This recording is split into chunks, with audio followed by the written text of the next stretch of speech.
Squawking Dead. Le podcast pulverizing l'épisode du Walking Dead universe. That's not going to be the intro, is it? Yes, it is. Un poquito el nuzo. Nope. And that ain't even right. No, that's not at all right. Sometimes we give you news. Sometimes we make you laugh. But most times we go deep. And today I'm here with Bridget. That's ko-fi.com/Punky Brewster. That's PUNKYBRUISETER. And Survivors Tier member Aliza Jones 71 on Instagram and JonesAJ6 on Twitter. And today we're here to talk to you about Tales of the Walking Dead's 5th episode in its first inaugural season, titled Davon, featuring A-Train. A-Train. It's not even that I think of A-Train every time I watch it. It's that I think of Sharondy thinking of A-Train as she watches it, and so it comes back around to me, and then now that's in my head. So in my second watch, I was thinking, oh, I bet Sharondy thinks that this is A-Train coming out right here. Anyway. Obviously, he didn't run fast enough. See? That's it. There you go. So you've watched The Boys, right? Right, Aliza? Mm-hmm. Yeah. Okay. Well, what did you think of it? I'm just curious. I did well till I got to the hero-gasm, and then that was just a little too much to me. I expected it to be worse. That's what I thought of Hero-gasm. I expected it to be far worse. Well, I mean, they do have to, I'm sure, do some limitations to put it out for public viewing, because I heard the comics were pretty, but graphic. Giant penis snake coming at me through the door, and I can never eat calamari again. I mean, oh no. Or octopus. I just have a picture of the Deep screwing an octopus, and I'm thinking to myself, oh, I can't do that ever again. I was like hungry. Yeah, can't give up the octopus. I don't know. It's technically squid, so you're safe. I know. Yeah. That's what I was saying. I love octopus personally, so it's like I'm too give me more. chewy for my liking. Yeah, you have to have the right kind. Japanese know what's up. I sure hope Negan shows up and kills Homelander. I'm tired of him. So I know we're not talking about this, but what I noticed in the last episode of this season, but Jeffrey Dean Morgan does show up in one of the photos in the last episode. And I think the photo is of the comedian. Oh, by the way, from his role on The Watchmen or Watchmen. I forget which one it is, the movie or the show. I wish I could get the freeze frame on that, but it was such a good foreshadowing. I'm like, is he going to show up in the show? Or is this universe connected to the DC sort of universe of The Watchmen? So it got me thinking, like, okay, this could just be a good comic book reference, or it could be foreshadowing way in advance, or desire is from the showrunners to actually have him show up. So whatever. I'll pull up the screenshot. I'll share it with Sharondy. I should have shared it with her a long time ago, but I had it in my head for such a long time, I had to spill it out. So, well, it makes sense because Eric Kripke did Supernatural and worked with him already. So yeah, there you go. Desires fulfilled. As soon as they definitely get Jared Padalecki on there. That's what it's like. That's why they got Jensen Ackles. Get the trifecta. And exactly. They've got the guy who plays Bobby Singer. I can't remember the actor's name, but which one's Bobby Singer? He's Bobby Singer in Supernatural, but he's Senator Robert Singer in The Boys. Oh, that's so funny. Yeah, they did that on purpose. How about that? Oh, wow. That's great. I did not know that. I don't watch Supernatural. I don't know. Everybody hates me now. Oh, I loved Supernatural, but I tried to get on that train. Just same thing as X-Files. Sorry, he's played by Jim Beaver. Jim Beaver, okay. Jim Beaver. I wanted to get that name in there. Right. I mean, who doesn't want to get some Beaver in there? Stop it. Stop it, David. He's the gun seller in Breaking Bad and Better Call Saul. Okay. So in terms of first impressions, this is going to be an interesting one to talk about because some mixed reactions, at least behind the scenes. I didn't get enough info. Obviously, we're recording prior to the episode airing publicly, and it's not going to be published for a while. But at least behind the scenes, there have been some mixed reactions. And I think we're divided kind of in half, but there's a good gradient in terms of reaction. Some people have said, oh, this is a little confusing. I had to watch it in pieces because I couldn't watch any more of it. For me, at least, I loved it. I think the mark of a good episode is that when it gets you to keep thinking about it after it's done is just the mark of a really good episode. Now, I can see how that might be a bad thing. Like, oh, I'm still trying to figure this one out. Oh, it's so confusing. Oh, I don't like it. But for me, it was a good thing. It's like getting a present or a gift that's all mashed up. And he's like, here's your present. And then you're like, what is it? You'll have to open it up to find out. So for me, it was like about peeling or unmushing the present and like, oh, it's like a pop art something or other. Oh, it's beautiful. So it kept unraveling in my mind as I thought about it. And I also recognized that this episode would not have been interesting at all had it been linear. Because it's just about a story about a guy who walks into this place and it's like, oh, we could be who we want to be. Who cares? Who cares? But filming it this way, where we and him are trying to figure out what's going on after losing your memory, that made it so much more interesting, because as you had to kind of piece everything together, like, why is this so significant? Why is a pacifist, as we learn, did he murder this person? You're constantly on guard. Like, and you could easily, like in the Walking Dead universe, you can easily see how one could have done something like that, because people turn out to be monsters, even people who forget things. So it was one of those things where it had me on the edge of my seat. And then there's this whole other narrative of the truth that kind of runs alongside it until you finally reach that point where they kind of meet. And I kind of like that. I really did. Charity says, I felt like Kim putting on her blank white puzzle together. Yeah, I mean, initially at first, until it actually kind of made sense. From the very beginning, I loved it. Now, there were points where I had to like rewind because I wanted to pay more attention to something that sparked me. But I watched it 4 times. Wow. And then Sharon D got me hooked up with Mikey this afternoon. And so he and I had Mike is Atrazemis, to be clear. Who is director, EP, extraordinaire. Big kahuna. And we had some conversations this afternoon. And I was quite giddy that everything I thought, he was like, oh, yeah, that's what we were going for. And I'm like, yay. It was very starkly different from anything that we've seen. As is tradition with this show so far? Yes. Or custom. And this really touches on a lot of, human nature or the lack thereof, and kind of falling back to old ways. The stranger, the outsider, the film noir. Mm-hmm. I mean, there's just so much packed into it. I think I was kind of like everybody else at first. I was like, oh, this is crazy. What's going on? But then it was like, okay, I got it. I know what you're doing now. I see. And it reminded me a lot, for some reason, that just came to me, was Jacob's Ladder, the movie, Jacob's Ladder. Yeah, similar, right? He's trying to piece together what's happening. This is with Tim Robbins? Tim Robbins, right? Old 70s movie, right? I think, if I'm not mistaken. But the movies that I felt that it was characteristic of, Michael agreed, those were some of the ones that they looked at. Spellbound by Hitchcock and Blue Gardenia by Fritz Lang, and some degree Psycho. I taught intro to literature when I was in grad school. When I got to the finish of the first run, I was like, I've got to kick that in. I've got to go deeper into it. And so that's when I really started kind of dissecting it and really thinking through the themes and the motifs and the deeper meanings to what this episode was about. It was interesting. It was definitely, very film noir aspects to it. And we'll get into more of that, because there's some specific aspects of it that were very similar. For some reason, and I couldn't place why, because I was getting that old horror vibe, psychological horror, not traditional horror, but psychological horror. And so I knew there was some Hitchcockian kind of themes in it, but I was getting like a real Stephen King vibe from this. Well, there was something in particular about it. Exactly.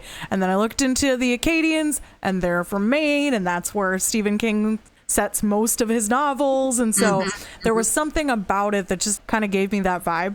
And it was like it was a story that I had already seen, but I couldn't place exactly what it was. It was driving me crazy while I was watching it. I'm like, this is exactly like nothing. I can't come up with what it's exactly like. So you were like, but it's Blair, like so many different things.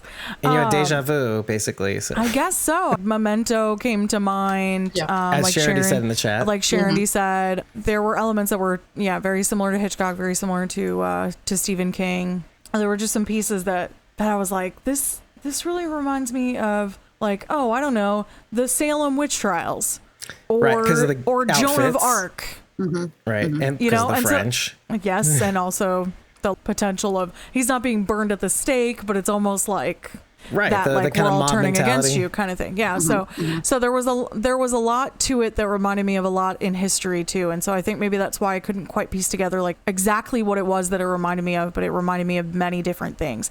And that's why I said I like it, but I can't quite articulate why I like it, is because I cannot nail down exactly the feeling that I get when I watch it, because it's deeply disturbing. Yeah, there are some big themes like mob mentality, which I think The Mist was Stephen King as well, if I'm not mistaken. So, which deals with the same mentality, like who do we become? Which again, who do we become when we all get hysteric, or And I actually thought of the monsters on Maple Street from the Twilight Zone. The monsters are out on Maple Street.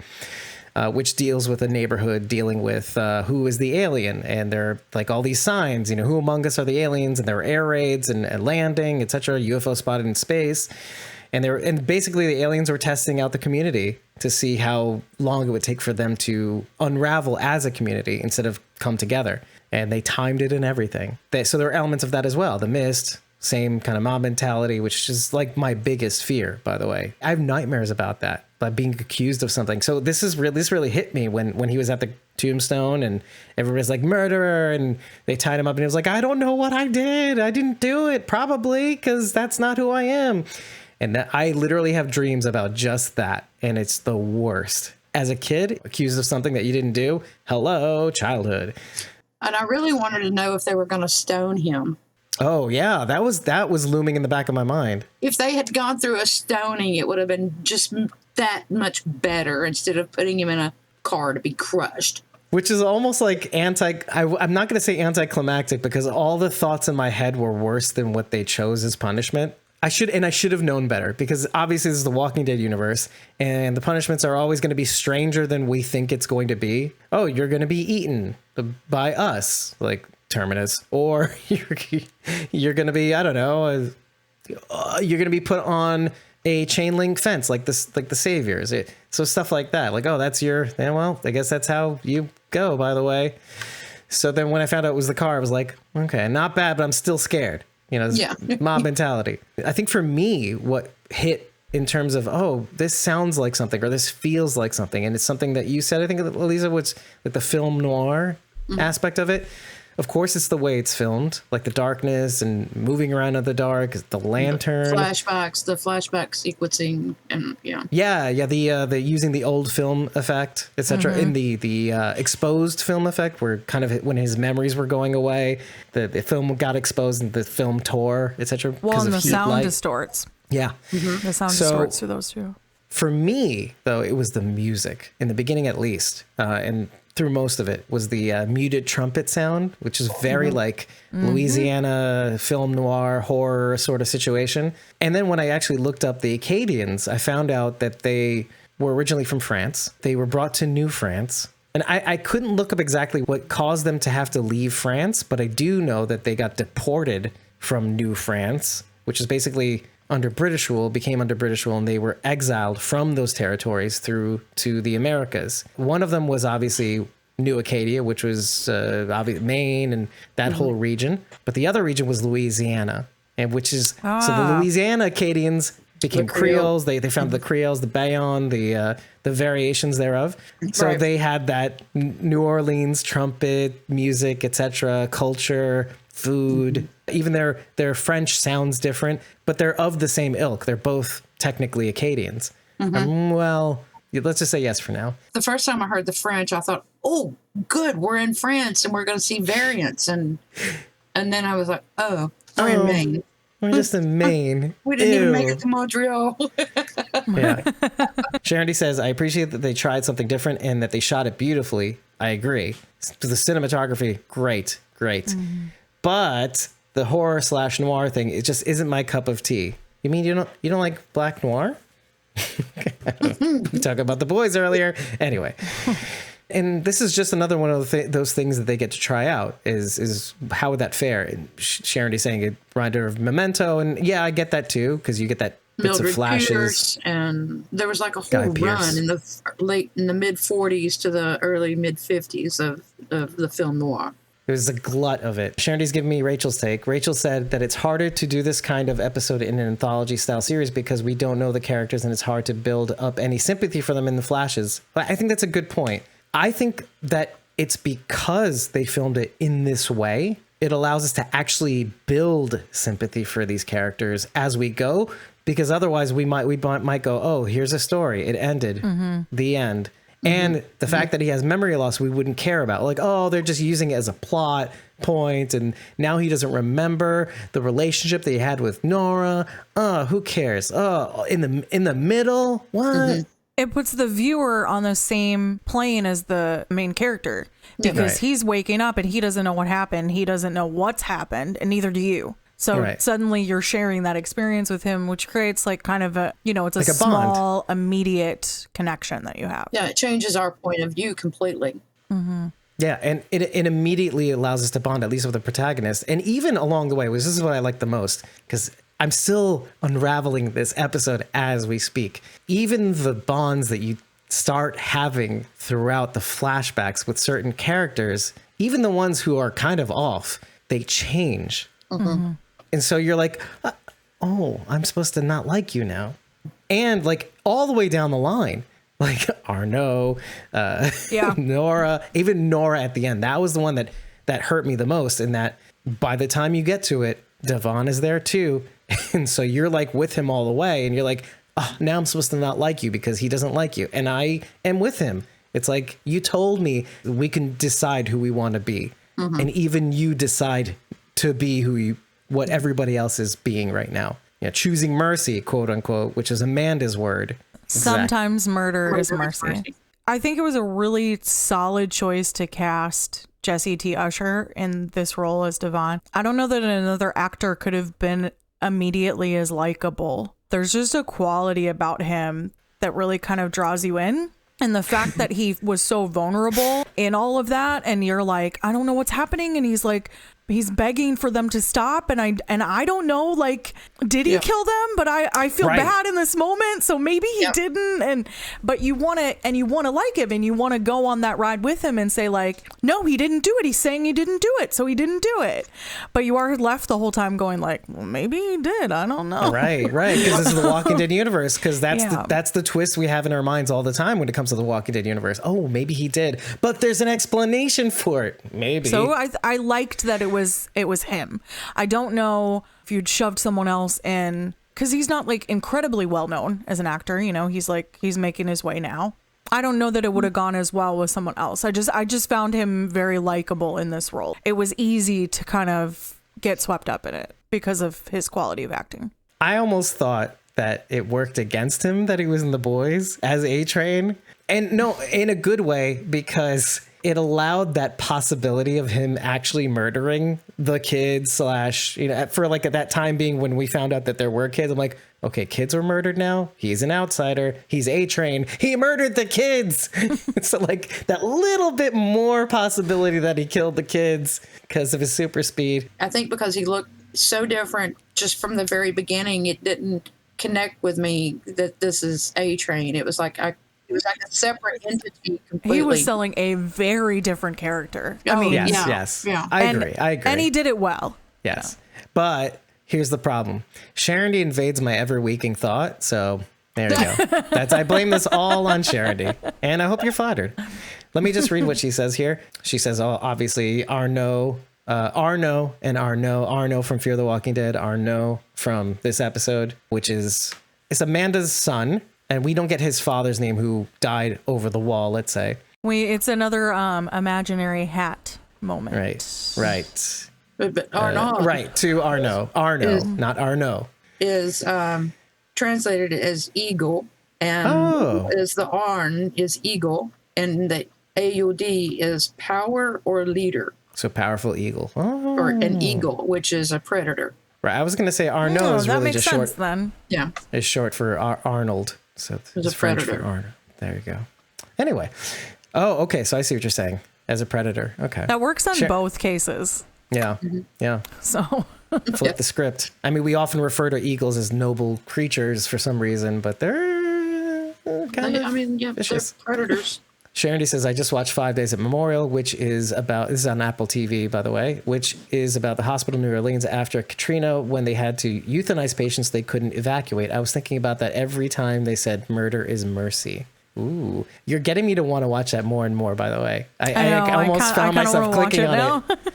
I'm too busy watching the morning show finally. I just forced myself to start it, and now I can't stop. Sharondy says it's 5 Days of Memorial is heartbreaking, infuriating, but so good. Yeah. So I guess I'm in for that when I start watching it. The glasses that are put on him at first, and you don't realize this until the very end until you connect it, if you even connected it, was Martin. Martin's glasses. Now, who is Martin? Martin, at the end, they describe is one of the first murdered children that are no murders. Amanda is the one who gives Davon the glasses. So it's kind of interesting that she happens to have the glasses of this murdered child.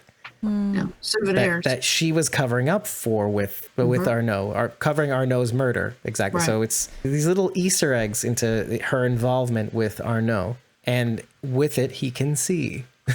So, and who else but to uncover all of this but the very person who was accused, which is Davon. It wasn't until the second watch through that I noticed that the line that he's saying over and over again makes so much more sense once you've actually seen the episode. You will see. The je verrai.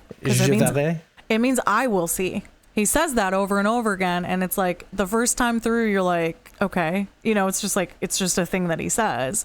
But the second time through it, or even just recollecting like what you've watched, it just has a more powerful meaning. He will see literally and figuratively of what happened and what is the clarity of the moments. Yeah, playing with vision, playing with figurative vision. Yeah, I like that. I love that. Especially since the first glasses he wears is the murder child glasses. It's kind of like, oh, okay, give it time. You'll know the significance of the thing you're actually using to see. So, and I'm sorry, I laughed at Walker Amanda. At first. I mean, and his line, if you can walk, you can talk. I'm like, oh, this is classic. This is going to be good, Before we get too far, I want to comment on Sharondy's comment. She says, I will see lends more to my thread about perception, because Sharondy has a running theory that each episode has something to do with an aspect of perception. Like first episode was perception of, what was it, others, or how you see yourself. It also does correspond with the mental illness thing that I had mentioned. So we will not know until the end if both will stand up or if one of them will get knocked down. I'm a really big fan of true crime. You may or may not know this about me, but I love true crime. Yes, tell us more. No, I'm kidding. I love true crime. And I lived in Milwaukee for a while, if that tells you anything about like why I love true crime and like knowing a lot about it. There's a lot of serial killers from Wisconsin. So I lived in an area of Wisconsin where a very famous serial killer lived named Jeffrey Dahmer. and so I know a lot about serial killers. Anyway, serial killers almost always have a personality disorder of some type, usually something along the borderline personality disorder, narcissism. It's also very common that they suffer brain trauma at a very young age. That tends to be a thread. It's not like 100% of them have brain trauma, but a lot have had some sort of brain trauma at a young age. Also, they've had really hard childhoods. And so we see that in this, right? A kid born into this world or young into this world of craziness, Arnaud. Right? Arnaud. Okay. And, we've seen it in The Walking Dead with Lizzie. We saw some of those tendencies too there. Now, I'm not saying Lizzie would have been a serial. That's not what I'm saying. But just that same premise exists already in the Walking Dead universe. So this is just kind of bringing that concept back. I see it as another episode that checks that box of like, there is an element of mental illness in this, like for sure. And a bit of that. Unlikely duos forced to work together. Yeah. Namely Davon and the Walker, essentially. Amanda. Walker Amanda.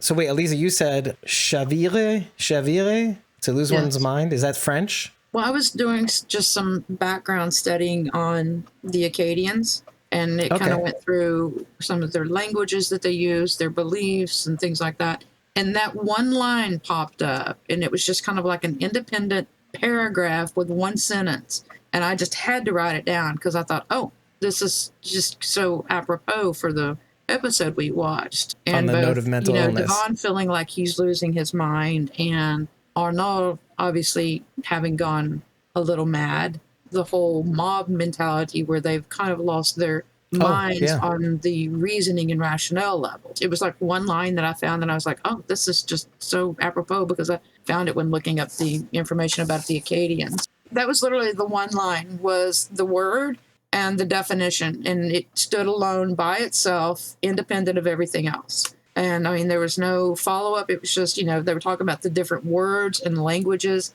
and I was like, wow, okay, maybe you're here for a reason. Sharondy says Arnaud is what Carl could have been. Carl Grimes could have been from The Walking Dead. I don't feel that. I could see Sam probably could have turned into that. Let's define what Arnaud is. Arnaud, like you said, could have had childhood trauma, maybe a head injury, etc. He does obviously have a scar, and we could talk about that just after this. And whether or not he got the scar after or before the child murderers is something that I do want to talk about. And it makes him want to, whatever the trauma is, maybe the trauma of the world falling the way it did, growing up in this apocalypse. But either way, he made him want to murder children to save them, A, from being monsters, or having to make the decisions that Davon and Amanda are talking about. Should I not kill? Should I kill? And save them from that choice, right? And B, saving them from the horrors of the world. Right. I mean, then there was the incident that Amanda touched on very quickly when they're at the dinner table and he says, mothers are mothers. And she's like, well, since that episode. So I guess, when he had Devon gone out with his father, right. And he did not, and he almost didn't make it back. And my mind went to, well, he's doing this on the premise of, I'm going to save the children from what this is. Reminded me of Dee when she was about to kill Lydia. I'd never thought of you in this world. And, again, with Carol, how she looked at Lizzie and said, you can't be in this world. And Sam couldn't have made it into this world. I don't feel that way about Carl. I just don't have that feeling that he would have become the savior of children by murdering them. But I think I see what Sharondy means, because a lot of the term, like the term mercy, is inverted in this episode to mean, murder, right? Murder is mercy. Right. So it's weird considering, like Rick Grimes says, may my mercy, well, which is a Sadiq quote, really. Right. But may my mercy prevail over my wrath, meaning don't murder. Which Michonne carries on just before she leaves when she spares Virgil by saying, all life has value. As long as you have breath, you can contribute to this world. You can turn things around. We decide who we are. I mean, Devon kind of says it, repeats those words in a different way in this episode. We decide who we are. But I just think like Nora doesn't listen to that herself. Thinking he was going to save the children from, being killed by walkers or from turning into horrible people. I mean, I just said it earlier. I was saying how, like, yeah, exactly, horrible people. Meaning also, let's not think of children as born into sin, but let's think of their point of view, or let's say Arnaud's point of view. As long as you're with me here, locked in this place until I kill you, you're innocent. I'll take care of you, etc. I'll coddle you. I'll subdue you, etc. I will save you from both having to make the choices that Devon has to constantly make, meaning that kind of pacifism, like I can choose not to kill, or Amanda, kill them before they kill you. These extreme choices of how to live in this world, but also save you from the horrors of this world, the horrors that you were born into, which I had to face with my father over the wall. Why don't we drill down a little bit further into Arnaud's scar, his father taking him beyond the wall?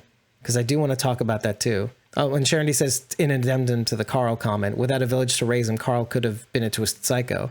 And actually, what's funny is, with the village, Arnaud turned out to be a psycho. And that, it's inverted. Right. And if you think about it, on The Walking Dead, Michonne's friend that she met Jocelyn. back up with, and how all those kids were twisted. I think it was 913 scars or something. Scars. Yeah, scars. Yeah. And how all of those kids with a village, you're right, with a village even. They all became twisted. Twisted, yeah. Like her. But because of the horrors of this world, right? Mm-hmm. They even had walls, quote unquote, walls. It's really a big gate in the forest to protect their community, because I think they're inland. They're in a peninsula probably. Mm-hmm. So they have this big gate in the forest to protect them. So even with walls, even with a village, Arno became a psycho. Not the children. Arno is like a teenager, I think, late teens, maybe early 20s. But who's to say he wasn't already? He wasn't. I mean, some people are just born bad. Some people are just bad seeds. And that's where I got the psycho feeling from, was his relationship with his mother. You know, mother understands me, mother protects me, mother loves me. I felt like psycho all over again. I don't know if I generally agree with that, or genuinely agree with that. Do you think Arno was just born bad? That'll come from a very personal set of beliefs that I have. I'm a Christian, and so we believe everyone's born bad. Oh. Original sin. Yeah, Original sin. You all have it, so... Yeah, we have a modified version of that, essentially. But whatever, I'm not even going to go there. So that's my belief system, is that everyone is bad, deep down. If you've known anyone in your life other than yourself, you know that that's true about yourself, but also the people around you. Right. Innately, we have selfish tendencies and greed, and it doesn't have to be murdering. It doesn't have to be murderous. You know, we all have traits about ourselves that aren't great. Right? It's just the way humankind is. And there's a lot in life that pushes us towards those negative traits, let's say. So yeah, of course he was born bad. Everyone's born bad. That's Sharon says we're all infected. We are all infected with human nature. We're all infected with it already. You take a look at the story of Lizzie in The Walking Dead, and it was very clear that she already had tips and tricks that she was meant to use when she was feeling overwhelmed. Well, that to me tells me that she had seen a therapist before the fall.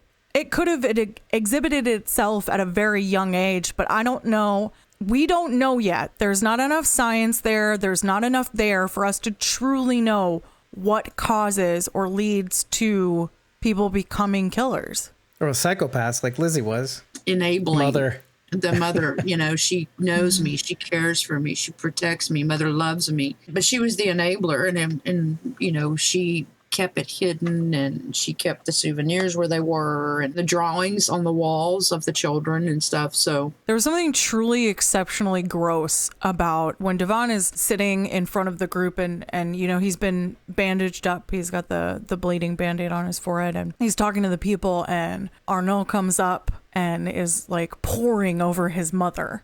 She was our leader and she loved me. And the way that he said it, I was like, why are you saying it like that, dude? You know, this is before we know what he had done. There's something about the way that he says it that makes me think she loves me despite what I am. There was something just like really disgusting to me in that moment. A little Oedipus complex. Something about it was just like, there was just something there that I was like, this skeeves me out. And that was before I knew. I just thought of that moment as more like he's making a big show of this. Do you know that too? Right? That's all really that was running through my mind. Over the top, like, right. Because the thing is if he's truly a psychopath, does he really care, or is he more worried about getting caught? And so he feels like if he makes this big show out of it, this is what a normal human would do in this instance. Right? Because they learn, sociopaths and psychopaths learn how to act. That's how they get as though they're society. Feeling the feelings that are normal for that situation. And that's how they go through society. I think what's great about this and how on the line this is for me is that unlike a psychopath, Arno knows what he's doing is wrong and does not want to be caught. I mean, I know that psychopaths have a high tendency or high inclination for self-preservation at all costs, but there's this weird way. Okay, he's pleading with Davon instead of actively trying to murder him and not caring about his own regard. So there's like this weird playfulness to his whatever it is that he is. I'm not ready to say he's a psychopath. I do feel like there is something, you know, I feel like what he's doing is more born out of trauma, that he can't help himself from killing these kids, and for a specific reason that maybe he experienced himself. Maybe it was over the wall, and that's kind of what I want to talk about now. I think the original mission over the wall was for Arno's father to kill Arno. Like to kind of in secret put him down. And then when he came back, Amanda was kind of like, well, I lost my husband. I'm not going to lose my son. That's what I thought. Because there's the scar. The scar is unexplained. I didn't think that. But now that you're saying that, if they all went together, which is what they said, right? They all took the trip over the wall, and Amanda figured out that that's what her husband was going to do. She could have killed her husband to protect Arno. Right. But it was just Arno and his father. I thought it was all three of them. What do you guys think? Because I thought it was just the father. Arnaud and his father. Okay. Yeah, because she said when they didn't make it. So Although let's say it is, that makes it even I mean, either cooler way, right? and Either tighter. way. As we were kind of talking through this, because I really hadn't thought about the neck scar. I don't know why it didn't trigger anything for me, but I kind of thought maybe it was a defensive wound from Martin from the first one. That was a defensive wound. Like that's why it's there. Like he's trying to, and that's his defensive wound, is he was able to get like a lick in, but they have to come up with a reason for why he has it. It was an accident. They went over the wall. You can say anything about anything that happens out there and everyone's going to believe you because crazy stuff happens out there. The story's fine without the neck scar. But when you see it, you're like, how did he get it? And if that's the case, when all the pieces kind of come, and again, this is the episode that keeps on giving. Once you're done with it and you get to roll it around in your mind on first watch, and then get to see it over again, you're like, oh, he might have gotten that scar from his father. And the mission to go over the wall was to get rid of Arnaud. Without telling Arnaud, probably. Like, hey, you and me, we're going to find some berries. Arnaud, I'm your French father. And then he goes over the wall to get strawberries, let's say. And then he comes back and it's like, Dad tried to kill me for killing Martin. So did we get a time reference on when they went, when Daddy died? And that's the thing, not really. Because if that's the case, then that would set the premise that Arnaud has been doing this for a while, and maybe not just these few kids. And it may have been small things like what we see in Psycho Killers is the animals. May have been doing animals, or he may have caught mama and son doing things mama and son ought not be doing. But I can definitely see that could have been the mission, and Arnaud got the upper hand and killed his father. Yeah, exactly. And that's exactly what I'm thinking. But in terms of like the mother thing, like I almost thought the hint that Amanda was not right with what was going on also, because I do feel a little bit more for Amanda once this episode's over, is that like she's constantly chastising him or chiding him, like, oh, did you wear sunblock, etc. And there's less love. Maybe he went out intending to kill his dad. So the opposite is true, maybe true. And that's very well, Charity, because if they had that funky punky relationship, he not funky punky. No. Leave her name out of your mouth, Elisa. Okay. If they had this weird Oedipus relationship and he had this love of affection, he could have been jealous of his father and wanted his father out. So I think Charity might be spot on as far as that goes. And again, that ties back to not only the Oedipus complex, but also to Psycho, where there was just this infatuation with his mother, and it was always mother. And honest to God, I think if mother had just died and turned, Arnaud would have kept her as a walker. Yeah, could be. Like, assuming that what you're saying makes sense, and you're starting to turn me around on this. And I almost wish this wasn't subtext. Like, I wish there was a little more to go on in terms of that, because then I'd be totally on board with you, because it sounds good. It sounds real good. I'll say this in terms of like real life crime. You think of people like the co-ed killer Edmund Kemper had a really unhealthy relationship with his mother, and that is a precedent. Yeah, Ed Gein. That is a precedent in the data that we have when it comes to serial killers, that their mother can be sexually abusive to them, and it can result in this extremely verbally abusive, and usually dad is either really physically abusive or no longer in the picture. That tends to be a trend as well. So that doesn't surprise me. There's another angle that we can look at this from too, by the way. Arnaud is of a certain age, growing up in the apocalypse, and it's possible that he's doing all of this because there's a part of him that feels his childhood was lost too. And so that maybe because of that, he doesn't want these kids, kind of like you said, Elisa, Dee with Lydia, where Dee does not succeed in squelching Lydia and herself. Arnaud is making sure children don't have to grow up like he did, let's say. Where he was truly doing it out of mercy. That, like you said, he had lost his childhood, where Dee failed in killing Lydia. When she said, I've thought about this world without you in it for so long, I never thought of you in it. Maybe it is, but it's on a very warped and depraved level. Well, like he knows what he's doing, but can't help himself. He doesn't seem to do it in a malicious fashion or a brutal fashion. He gives them that's what I'm saying. Candies that edibles, probably like in Evie Joe. Yeah, I almost thought it looked like a jam, like a jelly or a jam or like a honey. It was like a syrupy thing. They were like candies, so they're the different flavors: the peach, lemon, peach. Reese. Flambés is strawberry. And Wasn't it in like a thing with a spoon? Wasn't he like spooning it out? it looked like he was using his fingers. Oh, right? I thought it was like a spoon. Like it was some I sort thought of that like at first, syrupy too. thing. No, he just had a knife in his hand, just plain old knife. But I mean, yeah, Just in case. we could be taking it in the wrong direction. But I mean, No, it's and that's could be where that murder mercy thing comes from. I feel like I'm leaning more in your direction about the Oedipal complex because it's almost better left unsaid, right? And this way you can kind of go at it from all angles. Clearly he's doing this and he can't help himself from doing this, but he feels like he's giving these kids mercy. So like whatever the reason is, which is great to be able to speculate on. It's like the Walking Dead universe is the gift that keeps on giving when it comes to having some of these parts so vague that you can actually work on it in your mind and try to figure out what that comes from. But clearly, it's definitely the Walking Dead style. Like, oh, people become twisted and don't follow the rules, something that Davon mentions.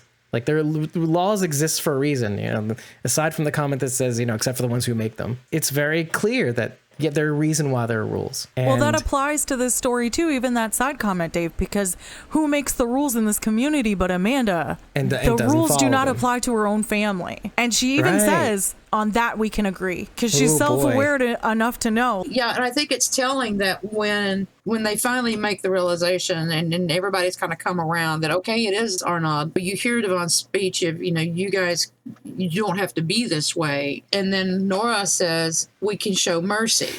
And then my brain flipped. I thought, oh, okay, we're not going to be these people who put people in buses and crush them. We're going to show mercy. And then it was like, son of a bitch, murder is mercy. And what they did, the mercy that she showed was throwing him in them ultimately putting him in the pit. There is no mercy. I have a question about that scene, because I really struggled with that very last scene. I struggled with that probably more than any other part of the whole I did it episode. first too, yeah. Devon is saying, you don't have to be this way. We can choose how we want to be. You decide. Was that a plea for Arnaud's life? I think so. But what do you I think think, so. Lisa? Of saying that, there's different ways of handling this. Part of the pacifist creed involves it's better to let one guilty man free than kill 20, because it deals with the death penalty. Better to let a one guilty man free than kill 10 innocent. Yeah. So there's a possibility that we can rehabilitate. And kind of going back to what I was saying before, like you draw breath, you have value in this world, even if you're a shitbag like Negan, let's say,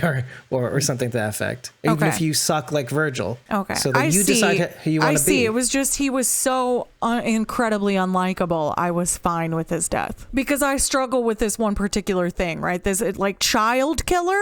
Not okay with me. This is just what my brain thinks in terms of the show. He was so Well, that's miserable. like I most wanted fans. to relish in his death. That's messed up and not how I would be normally. But like all people are monsters, right? We just talked about that. So like, I don't know. I never said I agreed with that. By the way, I don't think there was that backlash, Bridge, when Rick spared Negan. There was the Yes. huge backlash, not only in from contrast. the people there on scene with Maggie but the fan base. They were like, why?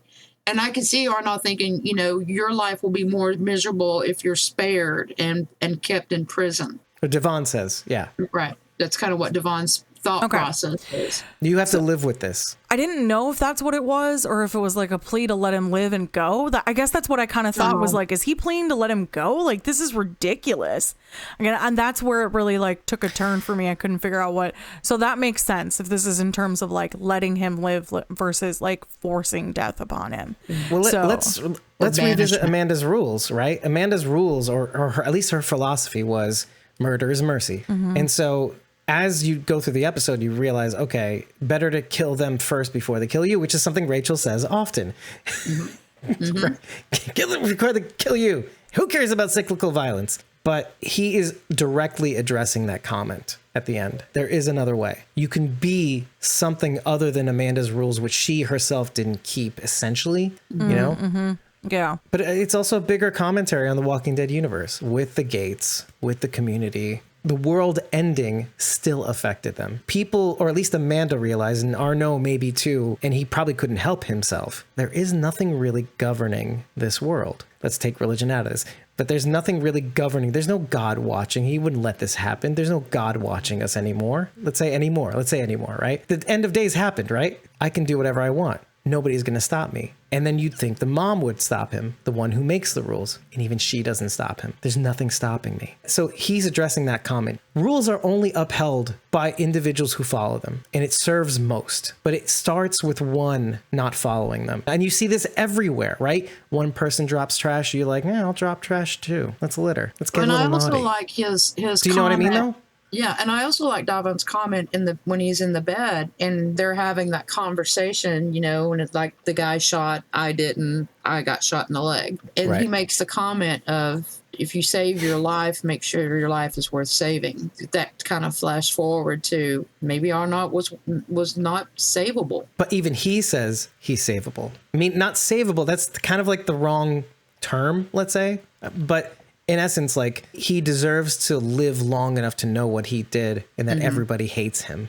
Right. Do you know what I mean? Well, you can't play God. Like, that's the ultimate end to that. Right. You can't, you shouldn't play God. It's not up to you to decide who lives and who dies. It's up to our maker, let's say. I did a lot of looking and researching on when everybody walked up and they turned palms up. What's funny about that is that you would think, okay, like bicycle signals, that means stop, right? But they say we. Like, so everything is reversed. It's like mercy means killing. Stop means we. Like stop means go.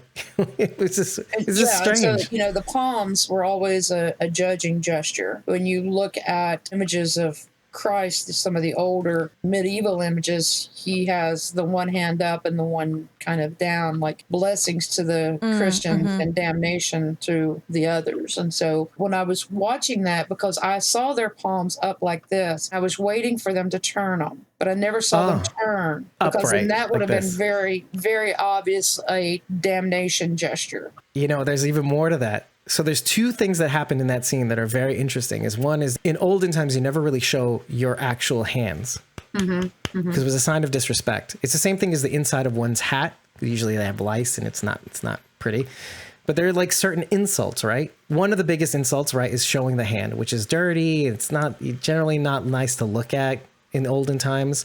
So you usually show, like you said, the top of your hand, because that's the cleaner part. You're working with your hands. It's just, you don't show a person the dirty hands. It's a very insulting gesture. Same thing with the bottoms of your feet. This is more a Middle Eastern thing now. In the bottom of your shoes, you don't keep them upright to show the soles. You keep them down so that you're not insulting somebody by showing them the dirty bottoms of your feet. The second thing is, and this is the height of insult, is when you spit on someone. You think, in modern times, you think, oh, spitting, it's just nasty. Don't do that. You're showing the height of disrespect to somebody when you spit on them. I thought in those instances, it says so much. The lengths to which people will go to not only accuse you and condemn you, but also to hate you with every fiber of their being by giving you this insult. And in French culture, this is the height of an insult when somebody spits on you. You don't do that. It's like punching somebody in the face. You don't do that unless you hate somebody to no end.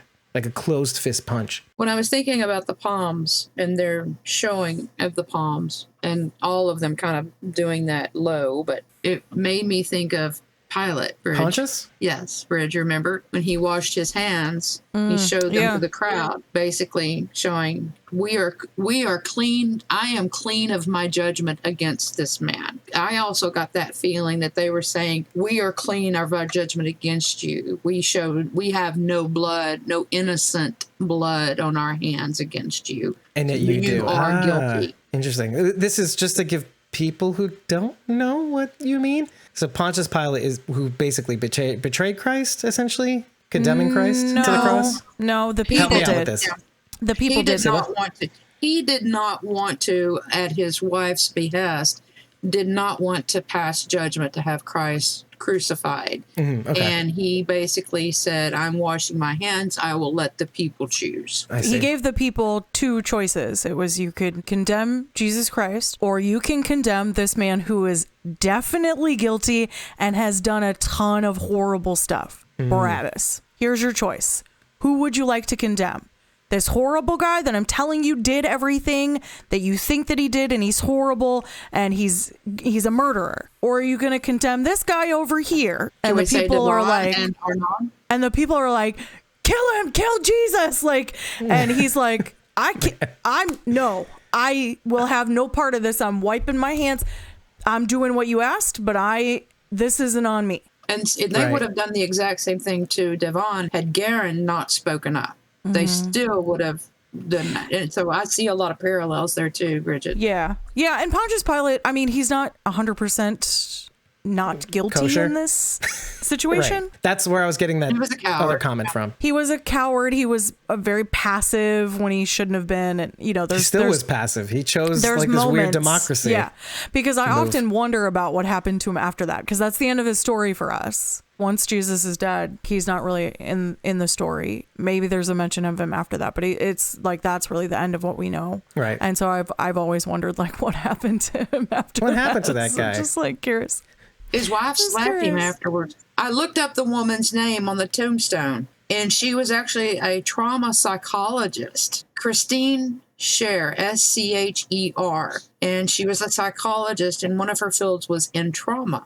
She died in like 27, I believe I saw. Of 27 years? 1927. Gotcha. No, she was, I think, from California. But I knew when I saw the name, it was just kind That's of so one of funny. those things that was like, that's got to mean something. And so when I went and looked her up, and she was a psychologist in trauma, and I was like, hot damn. You know, and that goes along with what you're talking about, Bridge, about the trauma and how it changes and warps people sometimes. By the way, was this one of your Mikey insights also? No, Okay, this that was should a have been- me insight. He would have been like, oh my God, I think I'm in love with you. I Elisa know. Jones. I did that one, and I did the Mikey. 3P. I dug onto that, and I dug into the strawberry. I dug deep into that. Le phrase. And I found out that with the Acadians, that when you were baptized, you were giving the name of a saint as part of yours. And there was Part of your baptism name. there was a Saint William Arnaud. He was actually killed in South France for being a heretic, but they called him the Inquisitor. Interesting. Basically was this guy the old Frenchman? He sounded like he was the leader. And maybe Amanda was kind of like an advisor or something like that. By the way, who's played by Andrew Tickle, who I've had some really great conversations with. He actually posted a picture in my DMs on Instagram of one of the cemetery scenes at night, one of the night shoots that he edited down a little bit to kind of make it more visible. He's such a sweet guy too. And so he played the older gentleman who's yelling at Davon. And I wasn't ready for him too. I didn't know how big a part he had. He was very convincing. He was a great actor because you really were like, this guy, man, he won't let up. Yeah, he's going for it. So, Have any of you guys taken the water tower tours? I have not. No. Okay, I didn't know if you knew Stephen Sweet. Stephen Sweet, right? Yeah. He's I've all met him, in this yeah. episode. Clip it up with the Sweets also too. He is all in this episode. All in this. Yeah, he's everywhere here. He was one of the Stephen Klansmen. Sweet? Yeah, he was. Yeah, he's got lots The of Klansman. airtime. I mean, like front line. I don't think he has any speaking parts, but he's like front line, one of the front line people in the crowds always. Oh, Oh, that's maybe awesome. I'll post a screenshot. Yeah. I know there was a guy with a ginger beard, but didn't look like Steven. So there must be another guy with a ginger beard like Steven Sweets. So guess what is with the gingers in this French community? I don't know. So strawberry is a symbol of righteousness. Man by his works brings excellent fruit. Not only does it obviously the pleasure and sensuality between Davon and Nora, but it's also a symbol of righteousness. I like that, which helps him narratively point out the fact that he was right this whole time, that he wasn't a killer. Oh, and you know what? Well, and then he also says, that shit does not belong in a salad too. So maybe he's right about that as well. Although I have to say, like strawberries and vinegar, like balsamic vinegar, a little sugar, a little salt, actually tastes pretty good. Just going to say that out loud. It does bring out the flavor. The Hanlon's new Superba poster that just before he has one of his flashbacks. Yeah. When he's getting the glasses for the first time, apparently, Martin's glasses, he sees the poster and he flashes back. But I looked up what the new Superba was by the Hanlon brothers. 1898, this poster was from. This is originally 6 brothers in a kind of like this is like a multi-talented special effects magic show sort of extravaganza. Like back then, this was your entertainment. If you lived in a rural community, you traveled to the city, you watched the Hanlon brothers do this new Superba show. Now, it was like magic, special effects. It was kind of a macabre show, too, because it had like people being decapitated. There was a train wreck and smoke and waterfalls. There were acrobatics, a lot of acrobatics, pantomimes, dancing girls. But essentially, it was a show without any dialogue. Kind of goes hand in hand with some of the clown shows as well. Like there were a lot of pantomime, and everything is more like acted out rather than spoken. Interesting thing about that is that there were originally 6 brothers, but one of them falls due to head trauma and dies. He doesn't die from the trauma. He has this massive brain injury and eventually kills himself. By the way, the accident that he falls from is called the leap for life. Because of this accident, just as a side note, the Hanlon brothers themselves invented the safety net for acrobatics and further develops a version of this for the urban fire departments, and eventually gives the patent to the New York City Fire Department too. So they own the patent on firemen safety nets, etc. So interesting little factoid. Oh, they also happened to have invented the what's called the Hanlon braces. And what those are you ever see a musical or play production that involves a rotating stage? Yes. They invented that essentially for their La Superba show. That's Very pretty cool. That's pretty cool. And they were French, correct? No, they were based in Cohasset, Massachusetts. They were actually Irish immigrants. The father was a Shakespearean actor from Ireland named Tom Hanlon.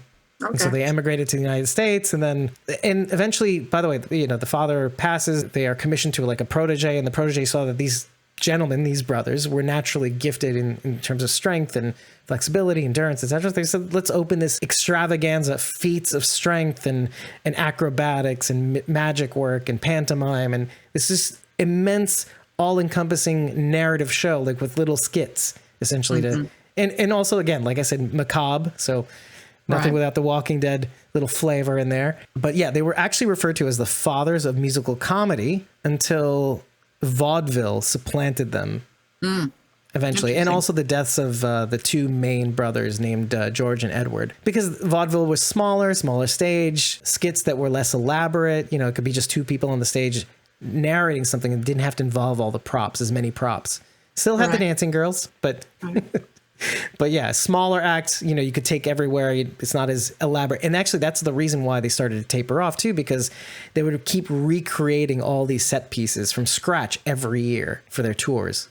So like it's just too much work. So people dying and leaping off, the leap for life and killing their brother. So yeah, I could see how it would die down eventually. So, but they were gifted. They brought a lot to what we now know is musical theater and life saving. So it's kind of a cool thing. The head trauma link is definitely linked to Davon and his head trauma, but I just kind of liked all the other factoids that came along with that. There's so much symbolism. I sit there and I wonder, when they're writing these episodes or any episodes for any of these shows, Michael did say that I was on cue with some of the things that they were aiming for, the mob mentality, the outsider, the strong, heavy use of the noirism. But I wondered, do they think of things like that? Like, I looked at the strawberry and I went, there's got to be some symbolism. And not only was it the strawberry with the symbol of righteousness, but if the one that he gives to Nora is dirty. So it's like it's a perverted, dirty righteousness in that community. And he even says, you ruin it with the vinegar. And so it's like the strawberries there, they ruin that purity because of the vinegar ruins within the purity, within them. Yeah.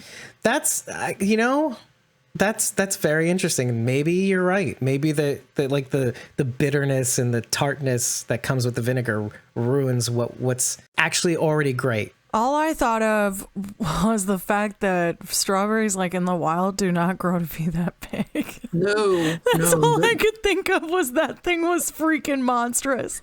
Hey, but just like the trench in that last episode with Amy and Dr. Everett, when left to the fruit just gets bigger, 10% bigger. Yeah, because that's the nuclear fallout. Yeah. Yeah, mutated strawberries. I like that. Yeah. Well, they're allowed to naturally mutate. When I saw group shots, I stopped and I looked at the group. I panned the group there. I wanted to see if there was any other black people Yeah, in there the were. community. Okay, so I wasn't the only one that was looking for the racial undertone. It just happened to be, right. Well, you have to also remember that like the Acadians were ethnically French, from back then. So like they So like kept to even their if it had own. been even if it had been like a white actor, it's still the same predicament that they're presenting, that whoever was going to come in there, whoever was Yeah. going to come in there was going to be an alien. But yeah, and I 100% agree with you, Bridget. But it was in the back of my mind a little bit, like, because Well, I think they really hammered it home that way, right? you can't help but not think, okay, he's the only black, like you're like, he's the only black gentleman in the entire group. And of course he's the outsider, which is an additional pressure. And it's like, oh yeah. Yeah. So they're out to get him because that's scary. And that's scary. That is super scary. And it occurred to me that could be the case. But I instantly like thought of, okay, the Walking Dead universe, people tend to not, and this would be like a first in any of the wars and conflicts and meeting weird people along the way, that any like racial element would come into this universe, let's say, or twist this universe. So I wasn't ready to go that way, but it instantly evoked, like you said, because you said Klansman earlier, and I was like, oh yeah, I kind of thought that for a hot sec until I remembered what universe we're in. And so, Well, and I agree. I don't think that they would do that, but it's like Bridget said, there. it's that outside element, because I'm sorry, but when they were chasing him through the woods with torches, my mind went back to Jim Crow days. I mean, of chasing these guys through the woods with dogs and yeah, you think about Medgar Evers and Emmett Till, and they're guilty for nothing, but they're going to kill them. And yeah, the Salem witch trials. How many women were hunted down and not even witches? That obviously then was such an intentional choice, because you think if we're looking at the time period in which this is really focusing on, the film noir period, and we're trying to do this throwback to like the things of old, this was an issue that was happening in America. So like this must have been intentional. It had. I mean, I just felt it was. That was instinctually what I felt in my gut. Is this is such a throwback to that period of being accused by color and by not being by birthright, right? Yeah, by birthright. Yeah. Well, and so there's two other things, and that's absent any information. One could be accused of thinking that, but then what sold that imagery were the handcuffs, because they weren't like police officer handcuffs. These were like, you have to use a screwdriver and screw the chains in, like, and they looked like kind of like the old shackles, right? Let's say. So that's what kind of sold it for me. Like, who would do this? Why would they shackle them to this dead body, etc.? So you're like thinking to yourself, did I kill her? And they're going after me by virtue of the fact that I'm chained to this woman. And of course it's a woman and I'm a black man. And that's often what we get accused of back in the South, is wanting to chase white women. Right. Well, so like he handcuffed himself to her before she got killed. Yeah. Well, we didn't know that. That's what I'm saying. Like in the onset, you're like absent all that information with the chains. You're like, ooh, what's happening here? Is this the Walking Dead universe circa the early Jim Crow era or later? But it could be. I mean, it would not surprise me for the writers and the directors, Channing and Michael and everyone else to say, these are issues that we face. What was it, Michael? His exact words. I said, I think some people have a problem about the episode, because they want all the walkers, when in fact, death of society and death of the moral compass is all part of the notion of an apocalypse. That's what I said to him, because that's the reason the show is a massive success. The larger, more important themes. Walkers only represent impending doom. It could have been a flood that pressure wipes out society. And so it wouldn't surprise me for them to look at issues that are relevant today. And I'm sorry, but things have kind of started to flip. We've seen some of that Jim Crow mentality come back in the past 5 years, and so it wouldn't surprise me for them to address it. The guilt by birthright, guilt by color, guilt by not being who you are. It's that mentality of, if you're not from here, then you are the goat. You are the one that we will sacrifice. Tale as old as time, earlier than the Old Testament, let's say. of the suspicion of the outsider. In fact, like, I mean, the Old Testament talks a lot about not looking unfavorably towards the widow, the orphan, and the outsider, let's say, but outsider meaning outsider who came inside, meaning, and which perfectly describes Davon. The term in Hebrew is ger. Ger means stranger, let's say, right? But in terms of the ger itself, it means, no, they're not a stranger. They adopted your religion. They may not have been born into it. They like were grafted. Davon, yeah, he was grafted into society. Amanda was widowed, okay? The orphan, technically Arno isn't orphaned, but many people were, apparently. And then the ger is Davon also, like the outsider, right? And it's the first one you suspect. And he says that, you would that's have scary killed more me, than and anything. then another child would have gone missing. And that plays to not only that whole ideology of the outsider, but it also shows kind of a reflection of our judicial system. There are a lot of people in prison who are innocent that just were arrested because, well, we need somebody to arrest, and you're kind of the stranger in the crowd, and so you're the it. Yeah, it kind of goes back to D, right? The it that I was trying to save you from, etc. Like, okay, might as well put you down before the it gets you, right? But and it goes to one of my earlier points, and Davon being a pacifist, and better to let one guilty man free than let 10 innocent people die under the death penalty. And what mobs become ultimately, right, are the mob justice, because there's no real rules. Rules are what individuals hold up and decide to hold up. Let me, just on the note of that, I went to a wedding last night, and it was never more prevalent that like norms start eroding once one or more people start allowing them to erode. And as I was sitting in the back, and a wedding is kind of like a solemn event. You're here for the couple who are, in this case, getting married under God, etc. And there are so many weddings in the Jewish community, and that they happen during the week because the weekends are full up, etc. And like there's community. When I say community, I shouldn't say community. Like, it's massive. There's just everybody knows everybody sometimes, but then nobody knows nobody. But there are a lot of weddings that happen every single day. It's very common. And so when it becomes so common, and you have this cousin getting married, or this friend, or friend of friend, or community member, etc., it's like you're all going to everybody's weddings. Like, how many weddings have you gone in your lifetime? You can count probably on two hands, right? I can't. It's innumerable. I can't count how many weddings I've been to in my lifetime. Just because y'all have good parties. Well, and that we breed. Okay, let's just put it out there. We breed. So what ends up happening is that you get normalized to it. You go to this wedding, go to that wedding, it starts to mean less and less. And so what ends up happening at these weddings, it becomes what I referred to it last night, is like a social club. People are talking in the back. People are standing off to the side, having full conversations. I had a guy behind me talking on his cell phone while this whole thing was going on in front of me. And it got to a point where like the din was loud enough that nobody said anything about, because the couple and the families are normalized to this as well. And so I'm sitting there as a stranger, observing all this behavior, going, this is too much. The wedding was for my boss's daughter. And this is a man I've grown up with since I was a child. And I said, dude, I'm just tell you this right now. For you, I wanted to beat a motherfucker. Just like, but how do you beat all the motherfuckers, right? And this is my point.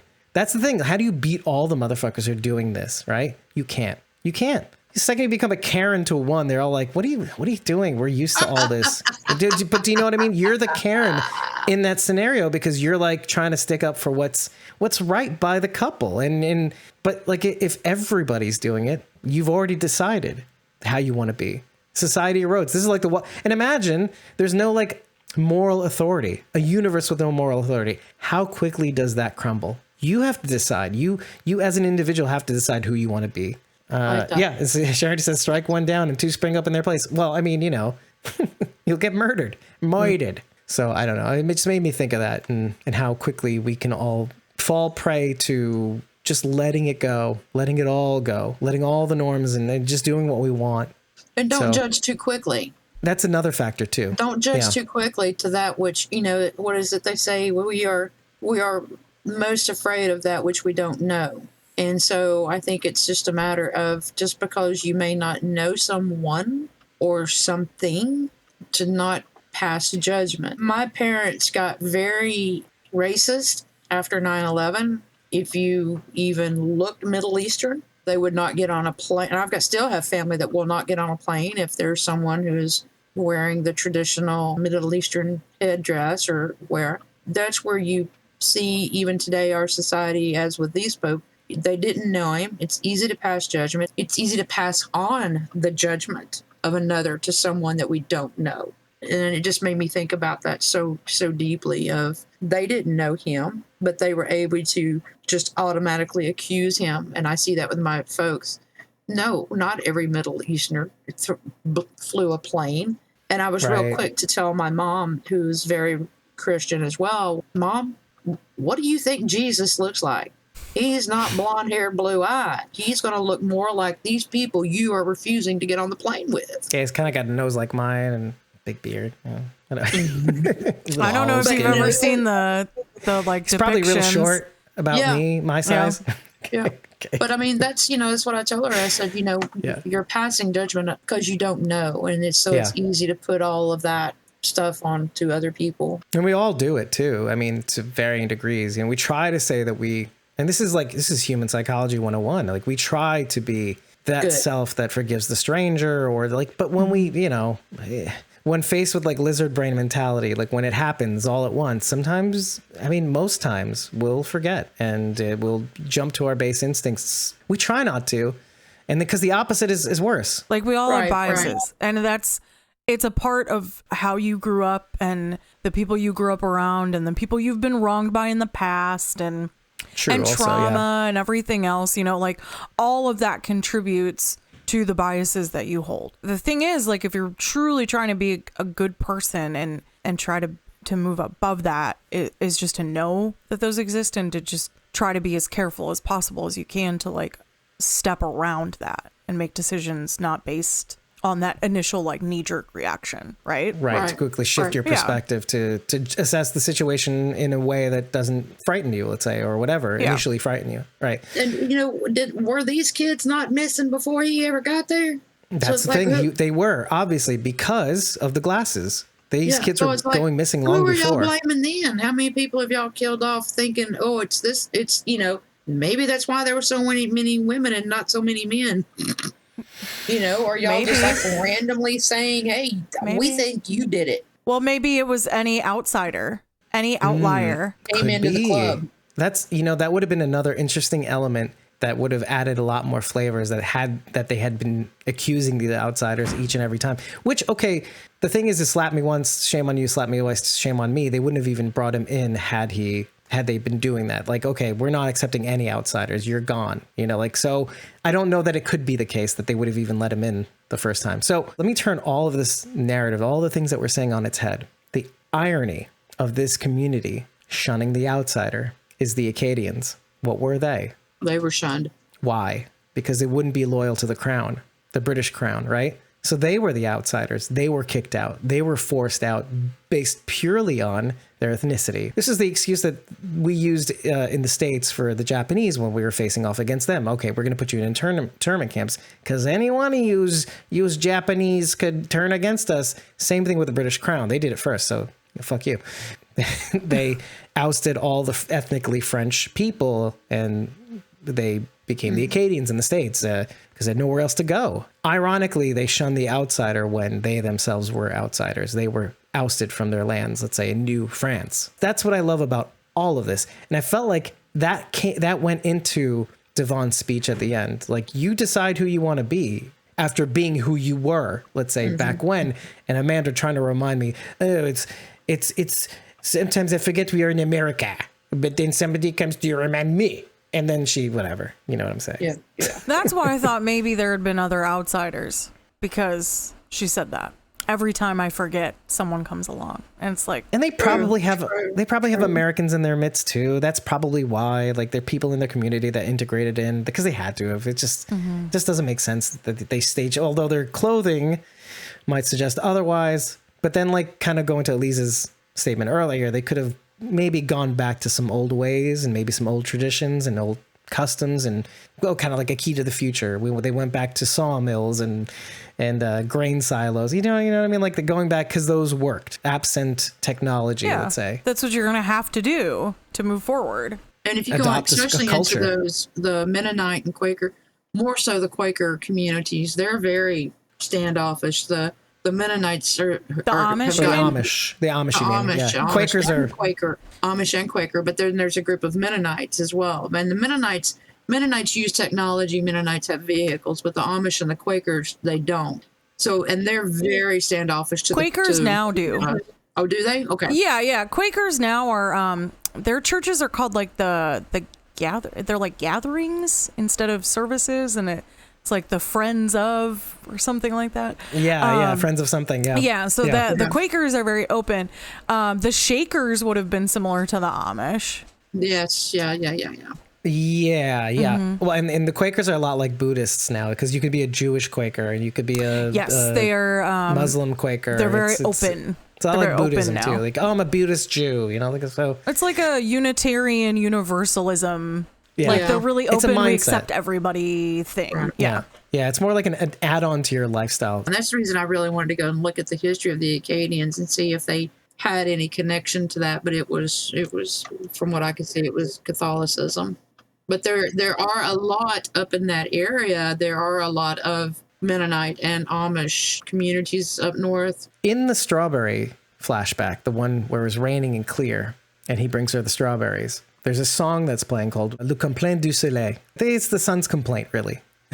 So it's by Laura Cahen. And I could do the French. I won't probably butcher it, even though I took so much French when I was younger. It essentially boils down to the sun dominates all. The sun flies over all of us, so it's everywhere. And the sun devours me. When the dawn comes, it calls me. The sun still knows. The sun still knows what to do now. Wake me up. The sun will drive away the pain. It will even blow away the wind. But caught in my big kite will come from time to time to lose me. So essentially, the sun's always here, except for when it's not. Like it can even drive away the winds. You know, like the wind can be blowing and it's still too hot out. It can be the source of my pain. It could be the source of easing my pain. You know, the sun could be a lot of things. So I love how that kind of refers to, in a sense, Nora. And the very thing that I grew to love about being here is the very source of my pain by the end of it. The song is a little bit foreshadowing in a sense. The song ends with these two lines. Le soleil est moins fort. The sun is less strong out. And depuis que tu dors, il sommeille. Since you sleep, he sleeps. The woman singing the song directly ties it to a person. Essentially saying, when you are less strong, where your feelings are less strong for me, you know, I feel less strong. When you sleep, the sun sleeps too.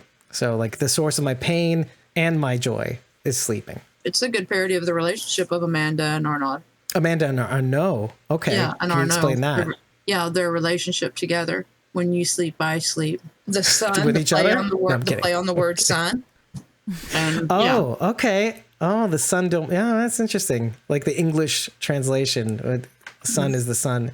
Wow. And in that sense, it's not even romantic. It's like, you know, you're my everything. You're my son, etc. You know, when you feel it's pain, the I feel Oedipus. pain. Yeah, and that's the Oedipus. Yeah. That's a very good And if you see twist. tying it two people together, you know, if you sleep, I sleep. Although the song is playing while Davon is giving Nora the strawberries. But that's honestly, that's fine too. I like the way you twisted that. That's kind of good. My twisted mind. The vinegar makes the strawberry taste bitter. Not good. Not good. I don't like. Okay, the piano flashback was very interesting to me as a person who plays piano. How when I heard him play piano, I heard sounds really good. And he's like, oh, it's very bad. I'm like, first of all, shut the fuck up. Second of all, but the second time when I watched it, it's perception. Like Sharon said, the tie-in could be perception. You perceive that because you didn't play it exactly like she played, that it was bad. But when I hear it's good. It's just different. You just have to believe that that's good. And as they're playing, I'm like, this sounds really good. It's not the best, but it's not bad. Keep going. On top of like the romantic overtones, the undertone of it is also good. Like you may think you're bad. And I feel like we brought this up in one of these episodes in something that we just recently edited, that you believe you're bad. And then you just have to believe that you're good. Oh my God. No, it wasn't any of that. I'm sorry. So Sharon is in charge of the clips. She decides what we clip out of each episode. And recently she pumped out a bunch of clips from past episodes. One of them was Raising Hope. The clip was called Raising Hope, and it was the season finale of The Walking Dead World Beyond's first season, right? In it, we describe Hope having experienced trauma, feeling like she could never be good, no matter what she did. As much as she learned to try to screw around, it's the reason why she screws around. She's like, I'm never going to be good. So why not lean into the bad? Pull pranks, run kegs, and brew beer and be a pain in my father's ass, right? And so if you're bred to feel like you'll never be good, then of course that's what you're going to be, no matter what you do. It doesn't mean that you're not intelligent. She was always not regarded as the genius / overachiever that Iris is, even though by the end of it, you realize they're about the same in intelligence, but Hope is pretty intelligent. And that's whom Leo was talking to the Civic Republic military about, which is why they want to capture Hope rather than Iris. As it dovetails back to this episode, Davon could easily see himself as bad. Also throughout the episode, he could have seen what in his mind's eye sees as like, oh, maybe I am the murderer, but he never stopped believing in his heart because of this feeling he got from Nora initially, that I could choose to see myself as good. At the end of the day, that feeling, more than a memory, stuck with him throughout the entire recollection throughout this episode. And I kind of like that theme, that we decide who we want to be, even if we've done bad. And that's the theme that I really want to touch on most, is that even if we've done bad, and there are tons of people in The Walking Dead mainly, but also in the Walking Dead universe that have done shitty things. Right. And yet we still regard them as good because that's how they regard themselves as being. Even Negan, to a certain extent, but probably to a large extent, because at the end of the day, we grant him mercy and he chooses. And then because of that mercy, just like Virgil, and to a smaller extent, and odd how those two, and it's not odd actually, it's intentional. You know, we choose to save Negan, and then Michonne, because of her sliding doors experience, chooses to save Virgil. As a result, it's like, doors. Because I didn't grant him mercy. That's how Kirsten Acuna referred to it when she came on the show. So that's what I'm going with. I said dark mirror. Okay, I said it was a dark mirror reflection of her. Had she not spared Andrea, this is how it could have turned out, right? Oh man. So I just love that aspect of this story, is that even if he had, and he did do the murder, which is why he's so hard on himself. Meaning the Walker is so hard on him. That's not what I do, and yet I did it. I accidentally caused the murder of Amanda. Let's say I didn't mean to, but he's hard on himself. Absent his memories, he's hard on himself. So I just love that little piece of that. If you can talk, you can walk. Okay, let's talk about the people. I know you guys are raring to go. So 2 bits of evidence, and I'll let you guys play. One is he's on his way to Montreal. The evidence that we have that he's on his way to Montreal is that his sister, I guess, is going to be his sister in the photo, is wearing a McGill sweatshirt. McGill is obviously in Montreal, Canada. Mm-hmm. I don't think he's from Canada. I think he was on his way to Canada because he doesn't know any French, and Montreal is a French-speaking province. So you would know French if you're from Montreal, right? Basically. Second clue, obviously, that we need to talk about is the PPP card that he seems to have. Oh, I'm sorry. There's a third bit of evidence that might not be in your head. I ran into a not so nice guy in the woods. He chose not to fire. Bad dude decided to fire. Now, he may not have had this card on him before, and he may have gotten it from the not so nice guy. Like a pass card. Okay. Now, on the one hand, it could be that this just illustrates his level of pacificity, right? Even faced in this dire situation where even if the option of killing and not killing is not 100% clear, he chooses not to kill. Well, he could have died, and then that's how he ends up with this group. Had he shot the guy, he would have never maybe made it to the group and had this experience. But then again, what if the not so nice guy was either Heath or somebody of that group who owns the key that picked him up from wherever they were? So do we ever see the 3Ps anywhere in Fear or The World Beyond? I would have reported on it. Because there was a theory floating around that it was like the initial incarnation of the 3 circles was the 3Ps, and that they had done that, planning on that becoming the symbol, and then it didn't. They reworked it or whatever. But that was all like conjecture. Want to know how I strike that down immediately? And it can't be that? Well, that technically, okay, that was in season 7. In the midst of season 7-6. And yeah, actually season 7. I want to say season 7. That's right. Season 7, because 6. Right into season 8, we already see the 3 circle symbols on the can of pears that Jadis opens after her whole community is junked in the trash compactor, let's say. So I think if they would have modified it I don't think they're bringing it back, obviously. So that can't so be either right. way, that's not what they're saying now, even if that Right. was the case at any point. Now, could it be the Primrose Group, though, is another question. That was the only thing I could come up with that was a P. Well, I had heard that there was the conjecture of, but I may have read this somewhere, Padre, Portland, Philadelphia. That was a Sharon thing. us. By the way, it was Padre, it was Portland, Padre and Philadelphia and Padre. Portland, and Yeah, we Portland, joked actually. about It was Portland. Portland. Yeah. Portland, Maine, Portland, Texas, and Portland, Oregon. Have we looked up what the 3 Ps are? I mean, like the literal 3 Ps. In life? Yes. I typed in PPP, Montreal. Nothing. Okay, No, so nothing. the 3 Ps in sheet music Oh, are okay. pianissimo. Pianissimo. And guess what it means? Very quiet. I wonder if it's some kind of an Easter egg about the Whisperers. That would be something. Or like, yeah, maybe this group is very silent and maybe has nothing to do with initials. They're just, and which is why he's so good at piano and he's just trying to flirt with Nora. But the 3 Ps in sheet music are pianissimo, which means very quiet. And I just thought very quiet. Maybe it was just a side nod to the Whisperers, because we see it first in The Walking Dead episode 7.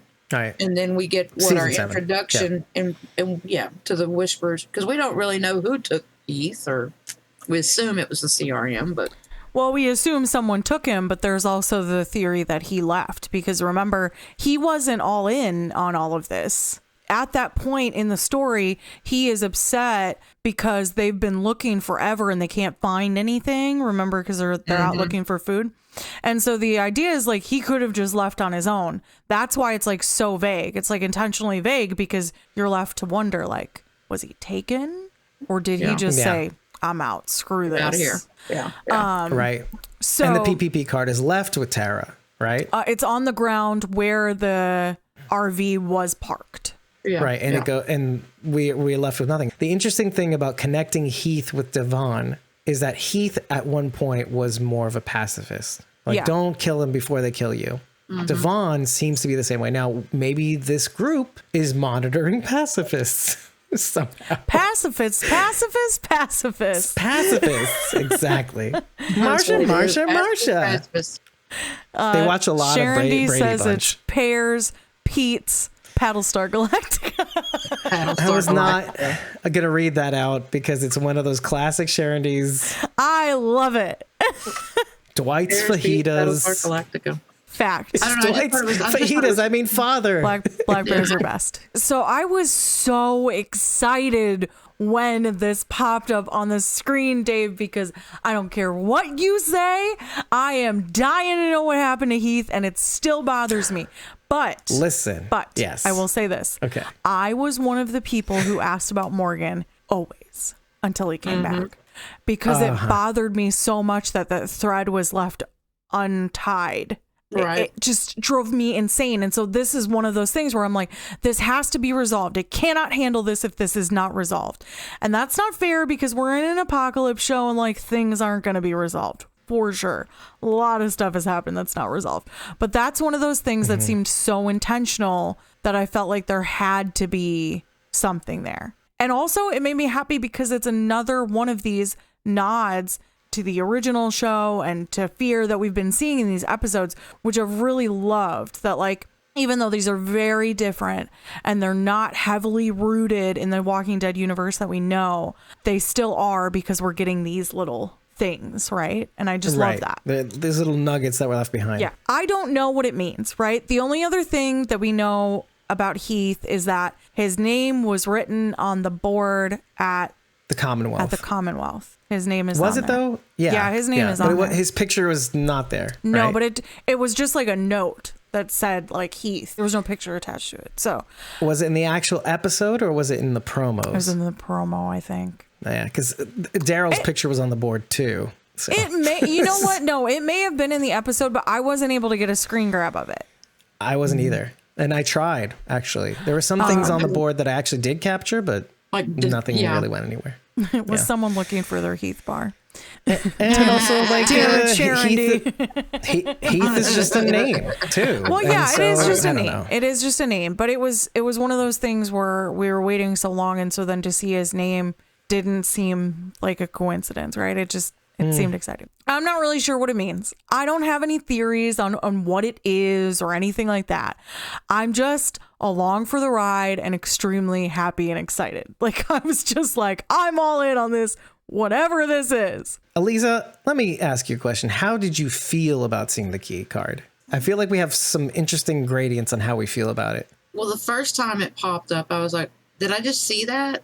And then when he was, when he was in the bed and he's like, my boot, and I'm like, oh, I did see that. What is that? I want to know too. I mean, is it Padre, Portland, and Philadelphia? Is it Be Quiet? And I don't know. Shut the fuck up.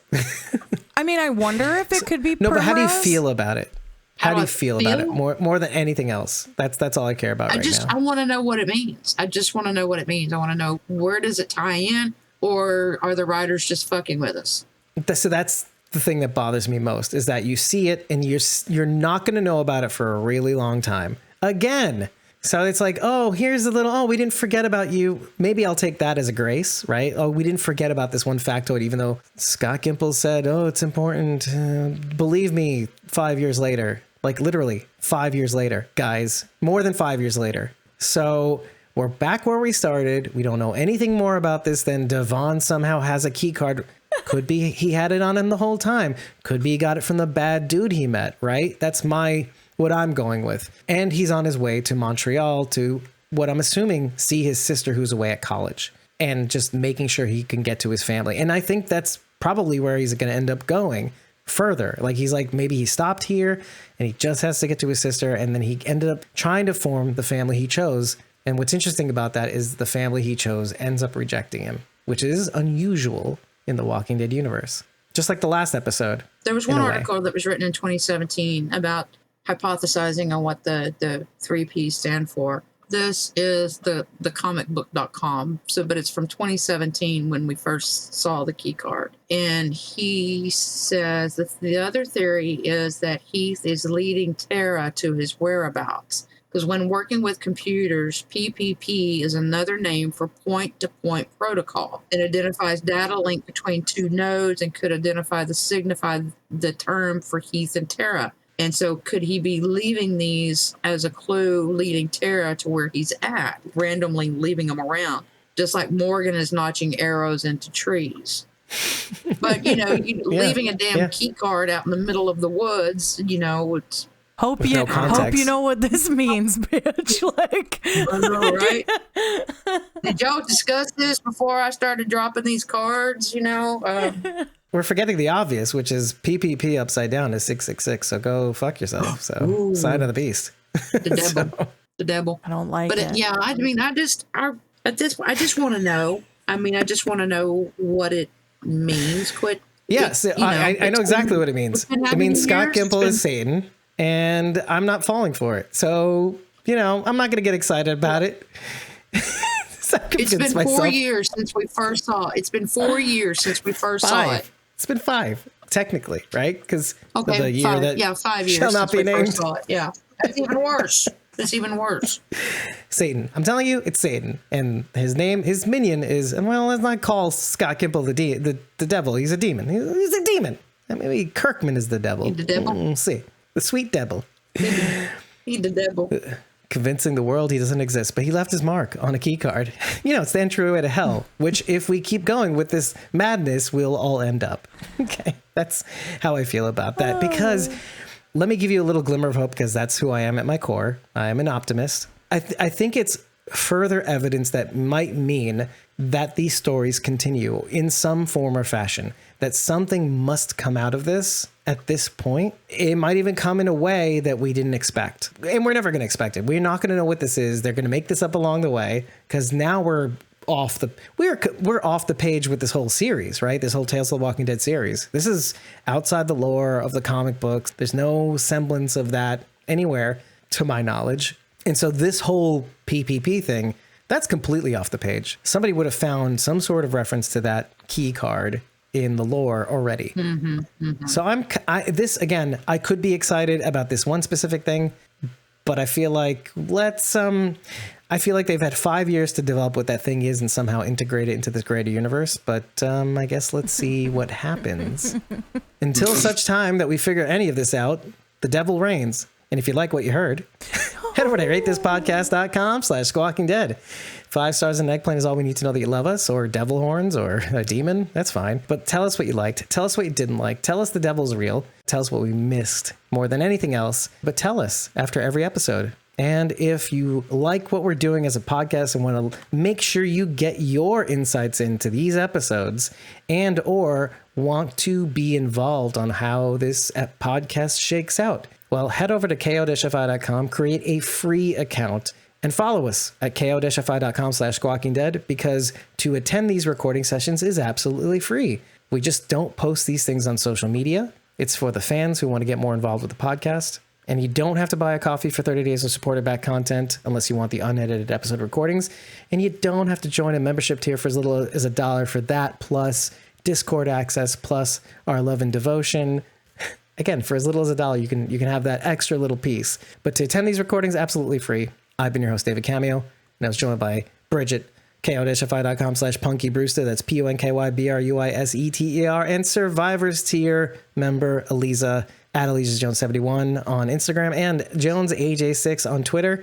And of course, the inimitable, the typo queen, the punny punster that is Charity in the chat, whom I love very much and was in my head in this episode the entire time.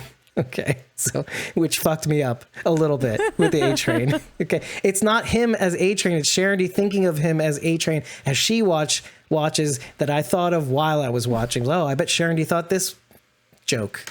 So anyways, I was very happy with this episode, and I hope that I will be just as happy with what appears to be probably the weirdest of the Tales of the Walking Dead episodes in its 6th episode finale. Take care. We'll see you next week, and can't wait. See you soon. Bye. And bye.